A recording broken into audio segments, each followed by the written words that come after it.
18 janvier 2023, 10 jours après le scrutin du 8 janvier dernier, l'heure est au bilan. On le fait ce matin sous le prisme de la mouvance présidentielle et à proprement parler, on s'intéresse aux performances des partis politiques de la dite mouvance. Ils étaient au nombre de 4 donc à y participer, à savoir l'UDBN, le Moël Bénin, le Bloc républicain, puis l'Union progressiste, le Renouveau. Que retenir des performances de ces formations politiques? La question est au cœur de l'actu décalé de ce matin. Et pour répondre justement à la dite question, Madame Sandrine Kiondo, elle est membre de l'Union progressiste, le Renouveau. Bonjour Madame. Bonjour monsieur le journaliste. Bienvenue. Merci. Merci d'avoir accepté notre invitation. Non, c'est moi. C'est un plaisir de partager mon café matinal avec vous. D'accord, on va dire qu'il est virtuel ce café. Juste en face de vous, Laurent Roland Toné Niquès. Laurent, merci d'être resté. C'est moi.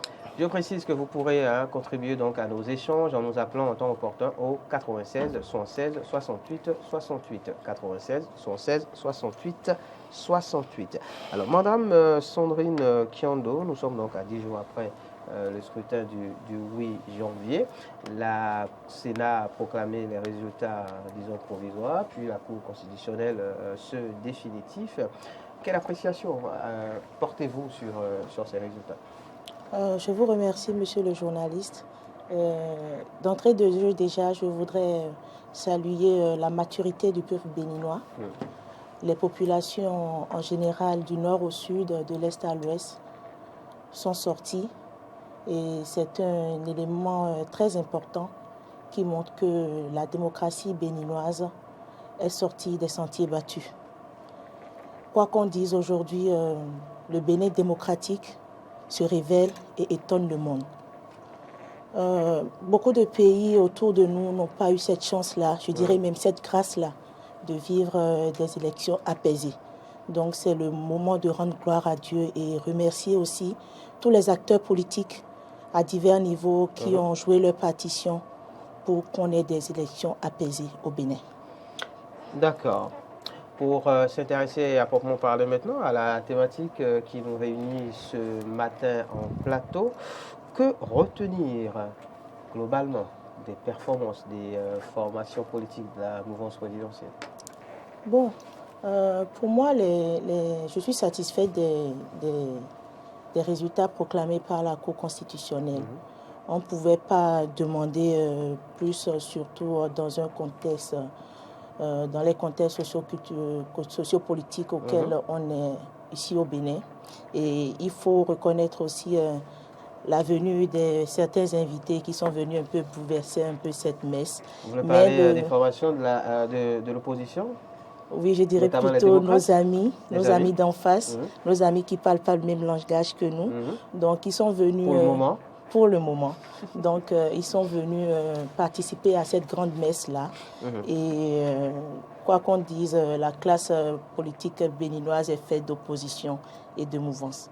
Donc, moi, je suis contente et je suis très satisfaite des résultats sortis des urnes. Satisfaite donc des résultats sortis des urnes, mais si l'on devait faire justement, on va dire, un petit bilan, comme je le disais, des performances des partis de la mouvance présidentielle, que retenir concrètement? Que retenir, je vais aller en plusieurs points. Le premier point déjà, c'est de remarquer que les partis politiques se sont soumis au cadre légal qui régisse les élections en République du Bénin. Et le deuxième point qui est regrettable, c'est de noter le faible taux de participation. Il est quand même de 39%. Et bien que le jeu soit ouvert... 37 hein, pour oui, 37, 39, bon. Oui. Donc, c'est malgré le fait que le jeu soit ouvert. Et il faudrait déjà à ce niveau que les partis politiques, les formations politiques puissent vraiment réfléchir et trouver vraiment le diagnostic pour ce problème-là de faible taux de participation et très rapidement trouver des solutions idoines pour y remédier. L'autre point, c'est de noter que les populations adhèrent à la vision du gouvernement, puisqu'elles ont quand même octroyé au gouvernement 81 députés, dont 53 pour l'Union progressiste Le Renouveau et 28 pour le Bloc républicain, qui sont tous deux des partis de la mouvance présidentielle. L'autre point aussi, c'est de nous féliciter, de remercier les populations parce qu'elles ont adhéré à l'offre politique de l'Union progressiste Le Renouveau. C'est vrai que c'est pas partout il y a des problèmes et on prend leçon de cela puisqu'on a été au contact de ces populations-là. Ils nous ont donné 53 sièges, mais nous savons qu'il reste beaucoup à faire. L'autre aspect qui est une des premières, c'est l'entrée cette fois-ci au Parlement de 28 femmes. Et l'Union progressiste en a quand même 14. La moitié? Oui, la moitié. Donc c'est vraiment à saluer. Et tout cela fait partie des réformes du système partisan. Donc nous sommes contents des résultats sortis des urnes. Content des résultats sortis des urnes, des éléments d'appréciation. Vous avez parlé entre autres du faible taux de participation, justement. C'est vrai que ça revient beaucoup et le constat, c'est d'ailleurs, on en parlait hier en plateau avec Laurent Roland-Tonniquez, c'est que ces faibles taux de participation ont commencé par être notés surtout depuis 2016. Bien avant, on avait toujours des taux de participation, disons, plutôt intéressants. Mais le constat, c'est que depuis 2016, donc l'avènement du régime de Patrice Talon, les taux de participation sont faibles. Au niveau de l'Union progressiste, est-ce que c'est peut-être tôt, mais est-ce que déjà des réflexions sont en cours pour comprendre, et est-ce qu'on a déjà des éléments justement pour expliquer un peu cet état de choses? Oui. Parce que plus loin, je ne vous coupe pas, vous semblez dire tout à l'heure que oui, on a l'impression que les populations adhèrent au mode de gouvernance, mais dans le même temps, les populations ne vont pas aux urnes. Oui, je pense que ce faible taux de participation peut s'expliquer de diverses manières parce que pour construire un pays, il faut avoir de l'énergie. Il faut déployer des moyens et ça ne plaît pas forcément à tout le monde, aux Béninois lambda. Ils pensent qu'il est défavorisé, qu'on le brime, alors que pour construire un pays, il faut forcément faire des sacrifices. Et ces sacrifices-là, on ressent ça dans le panier de la ménagère. Et la ménagère pense que quelqu'un est en train de garder ses sous, quelqu'un est en train de ne pas vouloir subvenir à ses besoins, alors que ces sous-là sont mis pour la construction de notre pays, de nos routes, d'améliorer les plateaux techniques à divers niveaux. Donc les populations, au sein de l'Union progressiste Le Renouveau, nous pensons réellement déjà à ce sujet-là. Et déjà, c'est de continuer à rencontrer ces populations-là, c'est d'insister sur nos écoles de formation, sur le militantisme, parce qu'il est vraiment important de faire ces formations sur le militantisme et d'expliquer davantage aux populations que pour un lendemain meilleur, il faut des sacrifices. Il faut des sacrifices et il faut aussi participer donc au processus électoral.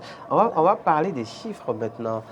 Laurent Roland-Tonniquez, vous le disiez, Madame Sandrine Kiando, la mouvance présidentielle s'en sort quand même avec 81 sièges, un bis répétitable, presque j'ai envie de dire, quand on se réfère à la 8e législature, 83 députés, malheureusement, entre-temps, on va dire, nous ont quittés. Donc, la 8e législature s'est, on va dire, achevée avec 81 députés acquis à la cause de Patrice Talon. Et là, pour le compte de la 9e législature, ce sera pareil, 81 députés donc acquis d'office à la cause du pouvoir en place, au nombre desquels 53 pour votre parti, l'Union progressiste Le Renouveau.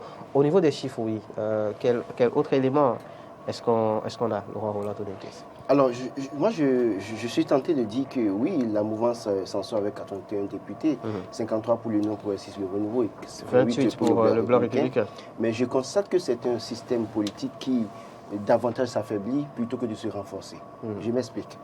Quand vous regardez les chiffres issus des urnes de 2019 à aujourd'hui, quand vous regardez, vous vous rendez compte que pour les élections législatives de 2023, il y a une baisse de forme au niveau des partis de la mouvance présidentielle. Terre à terre.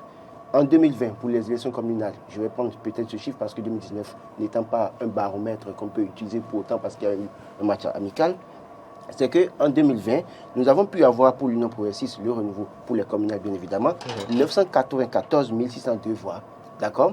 Et nous avons pu avoir pour le Bloc républicain 930 247 voix. Alors aujourd'hui, nous avons l'UP et le PRD ensemble. Le PRD à l'époque avec 5% avait 136 593 voix. Donc quand on fait la somme, ça fait au-delà d'1 million de voix obtenues par l'UPR en réalité, que l'UPR pourrait avoir en 2023 si on fait la somme. Avec de la constance. Si on fait un calcul mécanique. Alors quand on vient au niveau du BR, 930 000 voix. Et quand on regarde l'UDBN en 2020, c'est 54 066 voix, bien évidemment. Mais quand vous regardez les résultats de 2023 aujourd'hui, il y a une baisse de forme.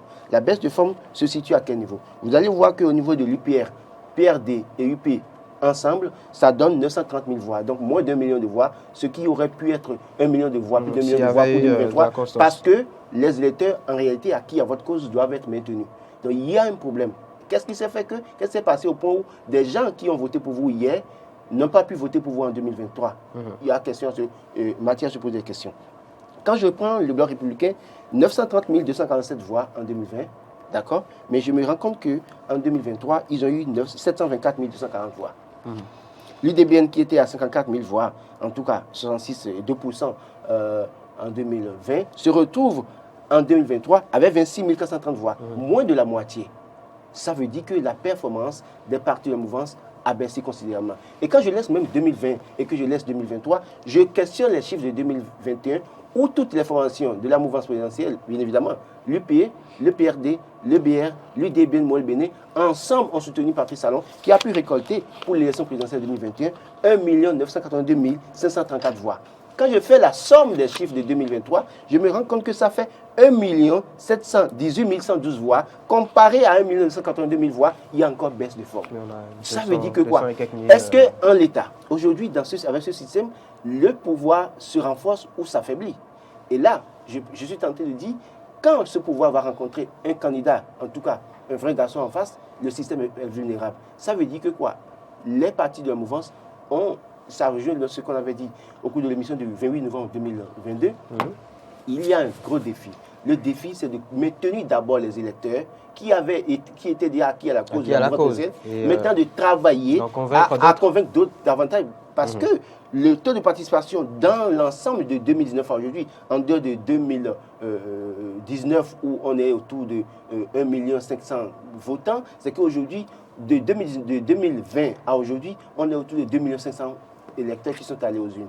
Alors, il y a un gap de 4 500 000 électeurs pratiquement à convaincre que les partis de la mouvance, en tout cas, n'ont pas réussi à convaincre parce que dans les chiffres, ils n'ont pas pu dépasser leurs performances actuelles. Donc, il y a un problème à ce niveau. Donc, moi, je pense qu'au-delà des 81 députés dont la mouvance peut se gaver, se réjouir, il y a un problème. Parce que si demain, on a un candidat en face qui est capable d'arranger les foules et de convaincre jusqu'à 2 millions, 3 millions d'électeurs, c'est que ce système est fragilisé. Système fragilisé, est-ce que vous, vous avez la même sensation, le même sentiment, le même ressenti? Non, je ne dirais pas que le système est fragilisé.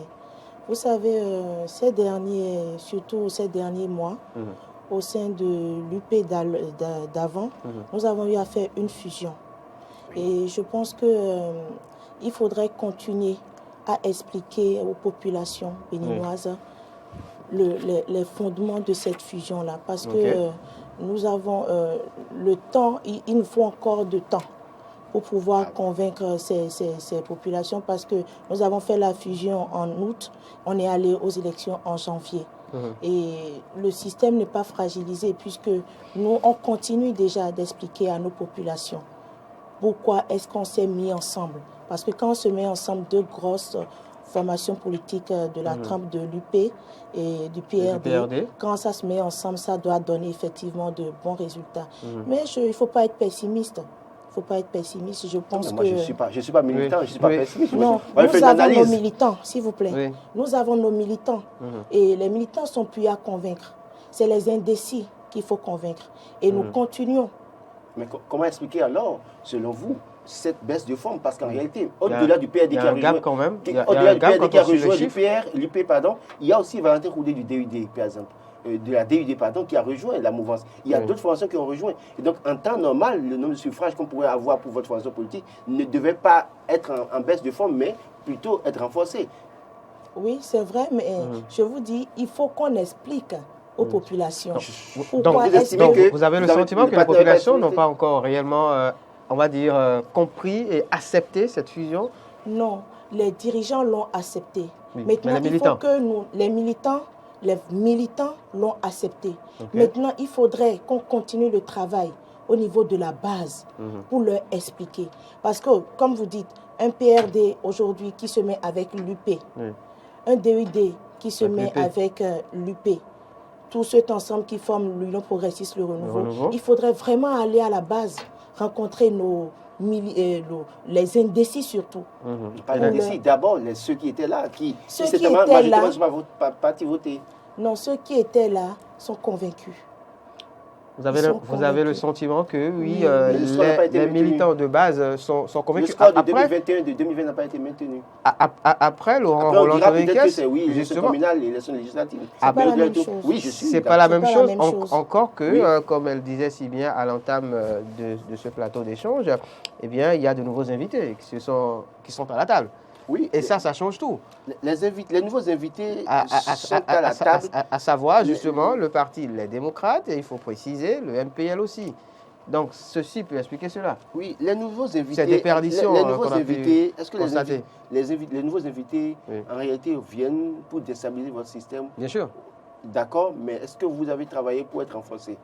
Ce dont moi je parle, ce n'est pas que je jette la pierre à l'UPR ou au BR, bien évidemment, mais je fais un constat de ce que, au-delà de ce que, oui, il y a une élection communale, puisque ici, on était ici quand l'UPR a dit qu'ils ont plus d'1 million de militants dans leur base de données, bien évidemment, d'accord? Si vous avez plus d'1 million de militants dans votre base de données et qu'au terme d'une élection, vous n'avez pas 1 million de suffrages, je me pose des questions en tant qu'analyste pour dire qu'est-ce qui s'est passé pour que le million de militants que vous avez n'a pas pu voter pour vous. En tout cas, eux tous n'ont pas pu voter pour vous. C'est une question. Quand je prends le BR qui dit qu'ils sont au-delà du million de militants également, mais comment se fait-il que vous avez plus d'1 million de militants et qu'au terme d'une élection, je me rends compte que vous n'avez pas atteint franchi la barre de 800 000 électeurs, bien évidemment. Donc, pour moi, ce n'est pas une question de jeter la pierre, mais c'est pour que cette formation se remette en cause, pour se poser la question. J'ai donné l'exemple de l'UDBN, qui avait eu 54 000 voix en 2020, bien évidemment, mais qui aujourd'hui se retrouve avec 26 000 voix, moins de la moitié. Et donc, on doit se remettre en cause, se poser la question de savoir qu'est-ce qui n'a pas marché. Parce que si demain, en 2026, excusez, si un candidat vient, d'accord, de la trempe de ce que Patrice on a pu faire en 2016, à un moment donné, sans grand moyen, sans grand soutien des grands électeurs, bien évidemment, on arrive à avoir l'adhésion populaire. Est-ce que le système en place peut contrer ce candidat dans une certaine mesure? C'est des questions que je me pose. Parce qu'il y a un gap de 4 millions, de plus de 4 millions d'électeurs qui ne sont pas allés aux urnes, qui peuvent à tout moment décider d'aller aux urnes en 2026. Et si ceux-là devaient aller aux élections, parce que avec le taux de participation relativement faible, bien évidemment, de 27% en 2019, on en est à 37% aujourd'hui, c'est qu'il y a 10% d'augmentation. Les 10% étaient favorables à qui? L'opposition alors, bien évidemment. Donc, tenant compte des chiffres de 2019, c'est favorable à l'opposition. Donc, ça veut dire que quoi? Ceux qui se sont abstenus d'aller voter, on peut peut-être les mettre du côté peu ou prou de l'opposition. Et si tout cela était sorti pour aller voter, ça veut dire que le système est vulnérable. Un système vulnérable, justement, je vous pose cette question, Madame Sandrine Kiondo, quand on sait que 4 formations politiques de la mouvance sont allées à ces élections et que, oui, les résultats donnent 81 sièges quand même à la mouvance présidentielle, est-ce que vous n'avez pas le sentiment que quelque part, il y a eu aussi une sorte d'émiettement des voix? D'émiettement des voix? Oui. Oui, je pourrais dire ça. Parce que des formations politiques comme l'UDBN et Moël Bénin, par exemple, n'ont pas pu tirer leur épingle du jeu. Pourtant, elles ont quand même obtenu des suffrages. Donc, c'est de l'émiettement. Oui, c'est de l'émiettement. Mais comme je l'ai dit depuis le début, c'est vrai qu'il y a des problèmes. Il y a des problèmes dans toutes les familles. Et même au sein de la mouvance présidentielle, il y a des problèmes. Et nous sommes aujourd'hui à pied d'œuvre pour essayer de comprendre ce qui n'a pas marché. Parce que durant ces quelques semaines, nous sommes vraiment allés au contact des populations. Nous avons écouté leurs réels problèmes. Nous avons vécu avec elles. Nous savons vraiment ce qui se passe au sein de ces populations-là. Donc, ce faible taux dont vous parlez tout à l'heure peut s'expliquer. Vous avez parlé d'émiettement des voix. Il faudrait qu'en notre sein, au niveau de la majorité présidentielle, nous puissions tirer le son de ce que a été ces élections-là et rebondir pour de nouvelles échéances. Justement, je vous pose cette question et après on ouvre l'antenne pour recevoir les amis téléspectateurs qui nous suivent en ce moment au 96 76 68 68. Est-ce qu'au niveau donc de la mouvance présidentielle aujourd'hui, des réflexions sont en cours peut-être tenant compte de ce qu'on a pu observer au détour de ce scrutin du 8 janvier pour peut-être un renforcement, on va dire, de la structure pour éviter ce genre de situation à l'avenir? Éviter ce genre de situation à l'avenir, on va aux élections avec 4 formations politiques différentes et on se rend compte que oui, alors on a peut-être 81 sièges sur les 109, mais il y a matière à en avoir beaucoup plus. Donc qu'est-ce qu'on fait pour corriger le tir? Pour corriger le tir, il faut déjà discuter. Il faut se réunir et puis se poser les bonnes questions.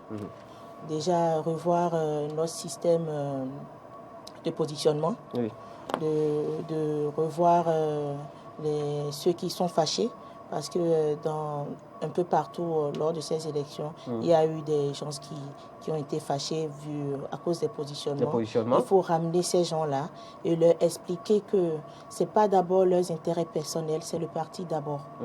Donc, si ce travail-là est fait, et on est déjà à pied d'œuvre sur ce travail-là.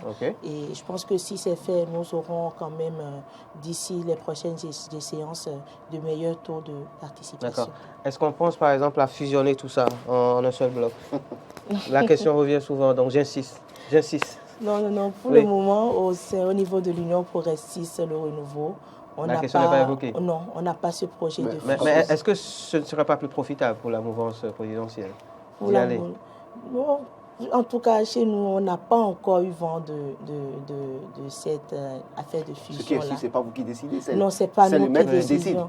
Le maître de tout ça qui décide finalement. Bon, en tout cas, on n'a pas eu vent de ça. Et pour le moment, chacun travaille dans sa base, chacun travaille avec ses militants. Et il n'est pas question pour le moment d'une certaine fusion entre l'Union progressiste et les autres partis. Le républicain ou les autres partis de la mouvance présidentielle. C'est même pas d'actualité chez nous. C'est pas d'actualité. Non. Et Intuitif Personae, est-ce que c'est une idée qui vous agréerait peut-être ou... pour le moment... Là, je m'adresse à Mme Sandrine Kiando. Non. Je pense qu'on est bien. Il faudrait que chacun puisse démontrer sa force de frappe et qu'on aille comme ça, mais je ne suis pas vraiment pour une fusion. 96 76 68 68, 96 76 68 68, numéro à composer à côté de cet instant pour nous dire dans ce que vous avez pensé des performances des formations politiques de la mouvance présidentielle dans le cadre de ces législatives de 2023. J'ai une autre question à vous poser, mais avant, on reçoit un premier intervenant. Oui, bonjour. Bienvenue. Oui, c'est monsieur Moustapha Abdelhamid. Monsieur Moustapha, vous nous appelez d'où? De Korwegbo, Porto Novo, hein? Non, à Papa. C'est à Papa plutôt. 15e. 15e, d'accord. On vous écoute. D'accord. Merci, bonjour. Merci à vous. Bonjour. Amen. Je dis amen pour lui. Amen. Merci. Madame Sandrine Kiando. Bonjour. Oui, ce que moi je voulais dire par rapport à la performance de l'ONU. Oui. Parce que moi, je voulais poser la question. Les demandes sont capables de répondre à la question. Laquelle? Oui, je voulais poser la question par rapport au taux de participation le taux de la Oui. Les performances. Les performances, oui. Oui, mais elle n'a pas pu faire sortir la bonne réponse. Qu'auriez-vous souhaité entendre? Oui, Qu'auriez-vous souhaité entendre? Monsieur Moustapha? Monsieur Moustapha, qu'auriez-vous souhaité entendre comme réponse venant peut-être de l'invité? Parce qu'on ne se comprend pas, on ne s'entend pas bien. Peut-être qu'il nous reviendra. Oui, on vous écoute. Qu'est-ce que... Il nous reviendra très certainement, Monsieur Moustapha, qui nous appelait donc de Korigbo à Akpakpa.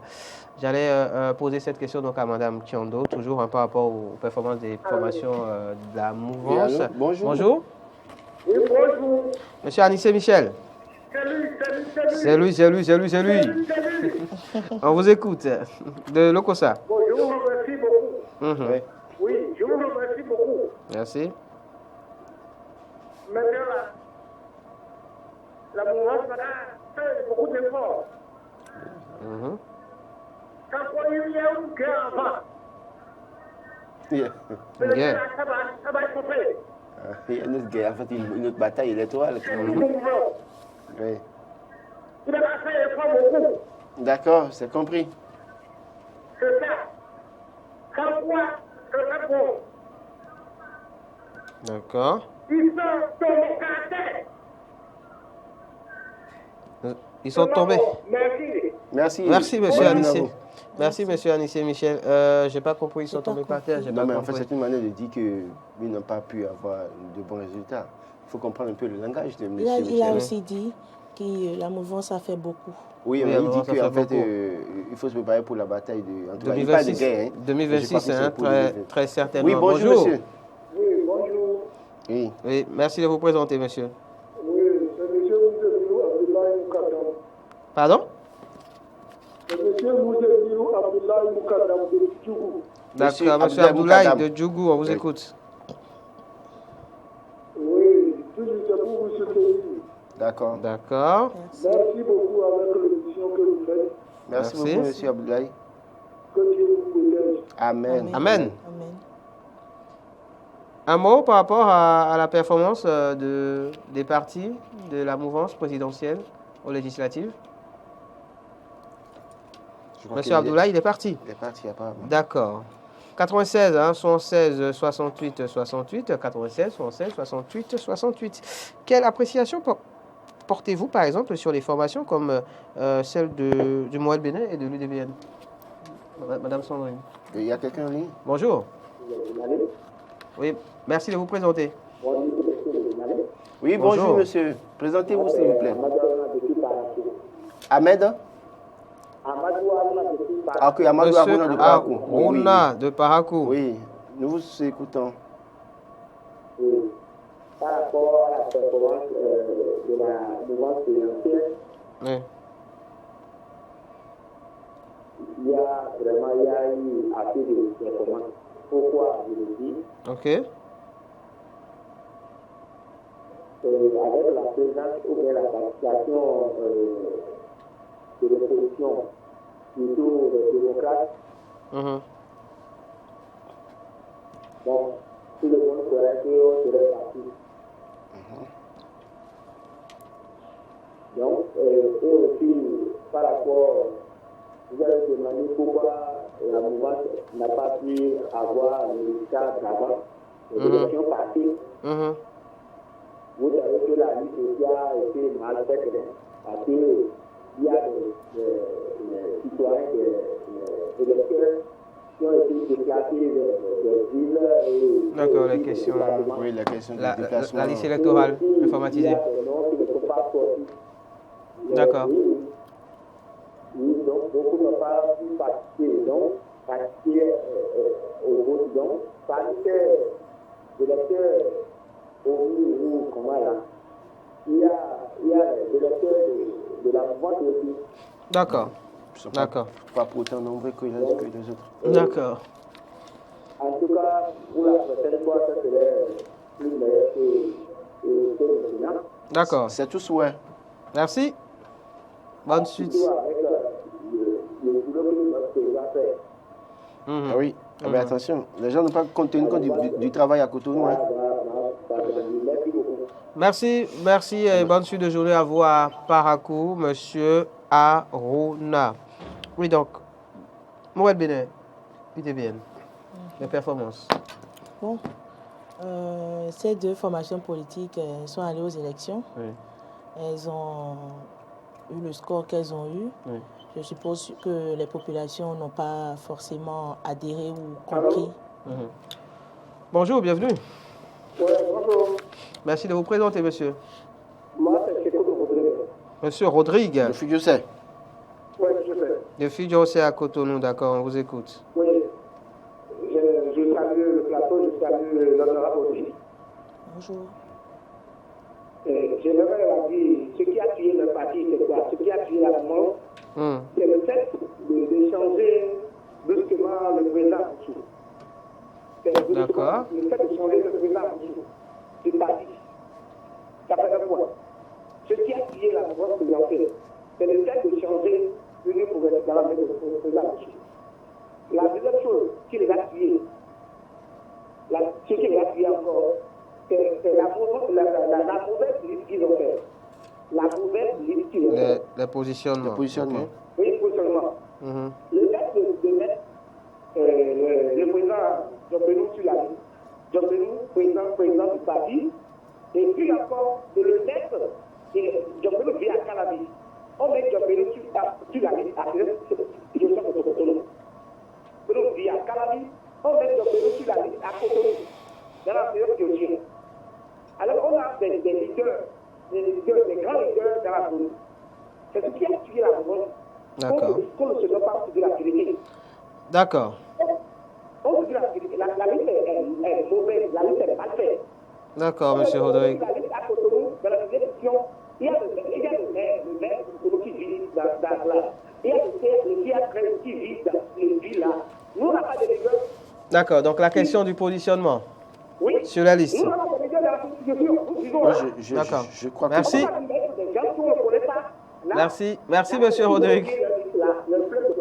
Merci, bonne suite. Bonne suite de journée à vous. À Figueroa, il estime donc que oui. Je crois que c'est un point très essentiel parce que, comme je l'ai dit, les populations autochtones de Cotonou ne se sont pas retrouvées pour autant sur cette liste, bien évidemment, mais qu'il vous souvienne qu'en 2020, avec Lucas Tokpo, quand même l'UPR a pu avoir la majorité. C'est pas les mêmes élections. Non, mais c'est pas les mêmes élections, mais attention, mais quand même, c'est des gens qui vivent dans Cotonou, qui sont connus. C'est-à-dire que quand vous regardez la configuration de la liste pour la 16e cette fois-ci, vous voyez, ça peut ne pas avoir le même résultat parce que les gens ne se sont pas sentis pour autant concernés dans une certaine mesure. Vous allez voir Kassim Adjagboni, Irène Béazin à Agla, Lucas Tokpo à Agla, bien évidemment, et un certain nombre de... Il y a l'autre là, l'ancien maire Yolofon qui est bien évidemment autochtone de Cotonou, bien évidemment, qui pourrait travailler à mobiliser les gens pour la liste, mais bien évidemment, à quelle position se trouve sur la liste, bien évidemment. Donc, il y a un certain nombre de choses qui ont contribué à la baisse de la performance du parti.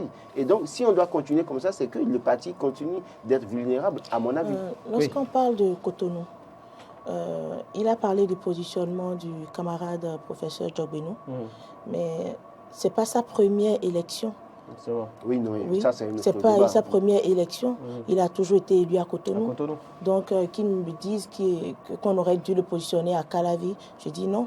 Non, le problème de Jobenou n'est pas son positionnement aujourd'hui, mais c'est peut-être l'antécédent politique de Jobenou avant d'être à la tête de l'UPR. C'est-à-dire que les gens, en voyant Jobenou, voient un certain nombre d'exclusions. En fait, l'exclusion de 2019, les gens attribuent ça peu ou prou à Jobenou, malheureusement. Ils disent que c'est Jobenou qui était le malheur des Béninois dans tel ou tel processus de 2019. Quand vous écoutez les Béninois, malheureusement, quand ils voient Jobenou en première ligne, c'est l'image qu'ils ont d'abord. Et après, il faut leur parler. Et je crois que c'est le travail de l'UPR de dire, écoutez, non, il a accompli une mission, mais au fond, est-ce que c'est contre les intérêts du peuple? Vous pensez que s'il n'y avait pas eu ce travail-là qui a commencé, nous aurions pu avoir au moins un député dans la 16e, qui est le président Jobenou? Je pense que ce travail... Avoir un député dans la 16e, c'est un échec. Non, on ne peut pas dire que c'est un échec parce qu'on était en face de plusieurs autres formations politiques. Et comme je vous l'ai dit, il y a les démocrates qui se sont joints au jeu. Oui. Et aujourd'hui, quand on voit le score que les démocrates ont fait, ils nous avaient vendu du rêve. Ils ont vendu du rêve aux populations. Pourtant, ils ont battu à Cotonou. Non, attendez, s'il vous plaît. Ils ont vendu du rêve aux populations. Ils ont clamé haut et fort qu'ils auront la majorité absolue. Oui, ils vont changer ça et ça. C'est un discours politique. Non, mais ils y croyaient. Ils mais moi, je pense beaucoup plus que ils contestent. Ils ont l'habitude de contester, donc c'est pas nouveau. Ils contestent toujours les démocrates. Donc tout le monde a contesté. Je peux continuer, s'il vous plaît. Je peux continuer. Allez-y. Oui. Donc, ils nous ont vendu du rêve. Et moi, j'ai remarqué que je m'attendais quand même à un score encore un peu meilleur de la part de l'opposition. Mais je vois que c'est beaucoup plus des curieux. Des curieux. Je me permets de vous dire, dans votre formation politique, des gens disaient que les démocrates n'auront pas 10 députés. Et qu'ils n'ont pas de force. Non, nous, on n'a jamais négligé... Attendez, mais moi, je pense que... Moi, je ne suis pas un soutien politique de quoi que ce soit de la mouvance ou de l'opposition, mais j'analyse... Aujourd'hui, si l'UPR s'en sort avec un député dans la 16e, excusez-moi, c'est mon analyse, c'est un échec. Parce que c'est quand même le président de votre parti qui est tête de liste là. Et sur cette liste, il y a un ministre du gouvernement. Il y a la secrétaire administrative permanente de votre parti. Et ceux-là n'ont pas pu se faire élire. Pour moi, c'est un échec. Cela suppose que quoi? À un moment donné, il y a peut-être un discours politique qu'il faut revoir, ou bien un mode de gouvernance qu'il faut revoir pour espérer. Parce que ce n'est pas nouveau. Hein. C'est vrai ce qu'on dit là. On a eu déjà 2015 sous Boni Yayi, où Boni Yayi a tout injecté. Finalement, malheureusement, ils n'ont pu avoir qu'un seul député avec Force Corruption Bénin émergent, bien évidemment, Marcel de Souza. Donc, j'estime que l'un ou l'autre, il ne faut pas, peut-être aujourd'hui, venir dire que, à la fin, que les autres n'ont pas pu avoir de bons résultats. Mais l'essentiel, c'est de se remettre en cause pour les prochaines élections. Vous savez, Cotonou est une ville difficile. Et pour... comme toutes les grandes capitales. S'il vous plaît, Cotonou est une ville difficile, comme toutes les grandes villes dans le pays. Et nous sommes déjà heureux que le président ait pu sortir son épingle du jeu. Parce que pour tout régime, lorsqu'on est au pouvoir, et dans ce contexte actuel où nous avons des plaintes de part et d'autre, Cotonou étant la ville vitrine du pays, on savait qu'on aurait eu des problèmes à Cotonou. Et ce n'est pas le fait de Patrice Talon. Même, comme vous l'avez dit tout à l'heure, Boni Yayi a eu le même problème à Cotonou. Donc, le pouvoir en place est souvent un peu fragilisé à Cotonou. Dans les grandes villes, d'ailleurs. C'est le propre des grandes villes, d'ailleurs. Parce que c'est souvent comme ça. Ces grandes villes sont fertiles à l'opposition. Donc, pour nous, déjà, c'est déjà une chance que notre président s'en soit sorti. Donc pour vous, ce n'est pas un échec à Cotonou? Non, ce n'est pas un échec à Cotonou. Non, ce n'est pas un échec. On a eu un député dans la 16e, mais on en a eu 53 sur le plan national. Et l'Union progressiste, le renouveau, est aujourd'hui sans langue de bois, est le parti le plus fort aujourd'hui au Bénin. Un député c'est pas unanime dans tout le Bénin. Il y a d'autres circonscriptions où il n'y a pas eu de député. On préfère se concentrer sur le résultat au plan national. On se concentre sur le résultat au plan national, mais on prend en compte quand même, voilà, ce que les populations ont dit. Dans les différentes circonscriptions. On prend en compte partout. Nous avons déjà nos fiches, nous savons ce que les populations nous reprochent. Voilà. Et nous sommes vraiment, ces prochains jours, vous allez voir, ce ne serait pas encore une campagne, mais ce serait aller expliquer davantage aux populations. De la base, d'accord. Oui, donc voilà. J'aimerais vous entendre sur les résultats, comme je le disais, hein, les performances notamment de Moed Bénin, de l'UDBN, puis du BR. Oui. Bon, par rapport au BR, les populations, les électeurs ont voté. Sûrement, peut-être qu'elles n'ont pas été séduites par leur offre politique ou aussi qu'il y a eu aussi le même problème de positionnement. Et beaucoup se sont plaints. Oui, mais aucune œuvre humaine n'est parfaite. Donc, elles se sont plaintes, les populations. Donc, elles ont voté, elles leur ont octroyé que 28 sièges. Et l'UDBN et Moed Bénin, pareil aussi. En fait, tous les partis qui sont allés en lice ont eu en fait le même problème. Ils ont eu le même problème. C'est quoi? C'est le problème de positionnement qui revient à chaque fois. C'est des frustrés, c'est des fâchés. Mais en réalité, je pense que tout ça va se résoudre dans les prochains mois, les prochains jours à venir. D'accord.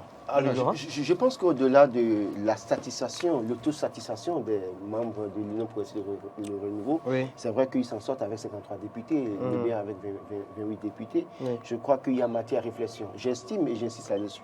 Il faut que ces formations de la mouvance présidentielle, si elles veulent gagner la bataille 2026 avec Patrice Talon, se remettent en cause en analysant les chiffres et en allant à l'assaut des populations dès maintenant, en allant les convaincre davantage et que les existants soient conservés, confortés et qu'ils puissent travailler à renforcer les existants, bien évidemment. Autrement, se contenter de 81 députés parce qu'on a 81... En fait, moi, je ne regarde pas le nombre de députés qu'on a, mais je regarde les chiffres issus des urnes. Et donc, un candidat qui pourrait venir haranguer les foules autrement pourrait vous surprendre à tout moment. Et donc, pour moi, en l'état, ce résultat montre le système vulnérable. Il va falloir travailler à se renforcer plutôt que d'être vulnérable face au premier venu qui pourrait vous surprendre en 2026. D'accord. Un mot de la fin, Madame Sandrine Kiando.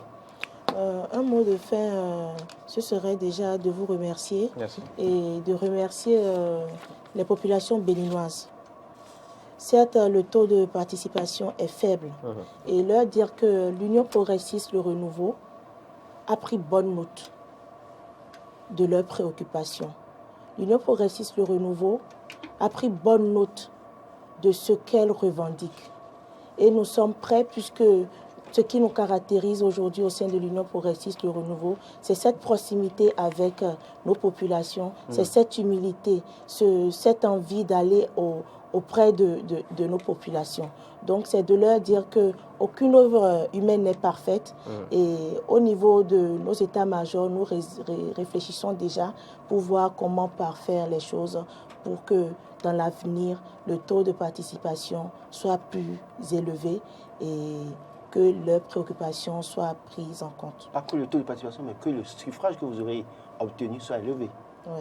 Parce que le taux peut être élevé, vous allez vous en sortir. C'est implicite, Laurent Roland Toninquet, c'est implicite. Merci beaucoup à vous, Madame Sandrine Kiando, d'être venue partager ce moment avec nous en plateau. Je précise que vous êtes membre du parti l'Union progressiste, le renouveau. On a donc parlé des législatives de 2023.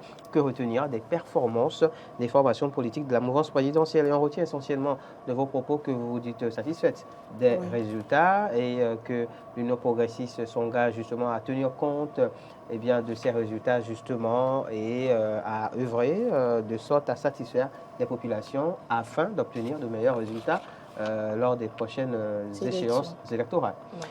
Merci à vous, Laurent Roland Toninquet. C'est moi. Merci à vous, amis téléspectateurs, de nous avoir suivis. Monsieur Moustapha de Korigbo, Monsieur Anissé Michel de Lokossa, Monsieur Abdoulaye de Djougou, Monsieur Aruna de Parakou, Monsieur Rodrigue de Fidjosep. Rendez-vous demain matin pour un numéro encore plus plaisant, le Matin d'Éden. Bonne suite de journée à chacun.